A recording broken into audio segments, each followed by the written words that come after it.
रवि एक नवोदित पत्रकार था जो अजीब और अनसुलझे मामलों की रिपोर्टिंग के लिए जाना जाता था। एक दिन उसे एक अजीब सा पत्र मिला, स्याही से लिखा गया और उस पर सिर्फ लिखा था, अगर तुम सच जानना चाहते हो तो वापसी हवेली आओ। वापसी हवेली उत्तराखंड की पहाड़ियों के बीच एक सुनसान जगह थी, जहां 50 साल पहले एक जमींदार परिवार की रहस्यमयी तरीके से मौत हो गई थी। आज तक कोई भी वहां रात नहीं गुजार पाया। रवि दोपहर में हवेली पहुंचा। लोहे का पुराना गेट अपने आप चरमराया और खुल गया। अंदर चारों तरफ वीरानी थी, पर दीवारों पर अब भी अतीत की ठाठ बाट की छाया दिखती थी।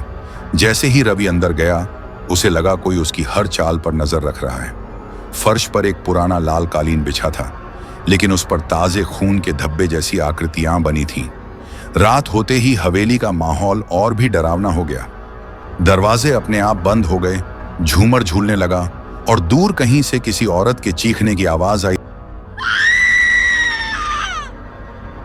रवि ने मोबाइल कैमरा ऑन किया, लेकिन स्क्रीन पर धुंधली सी एक औरत की छवि उभरी।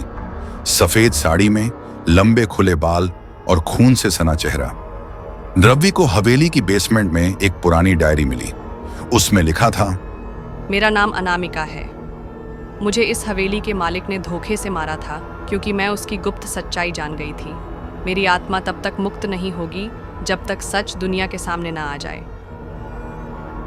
रवि ने हवेली में लगी पुरानी तस्वीरें, खून से सने दस्तावेज और उस रात के अन्य सबूत इकट्ठे किए।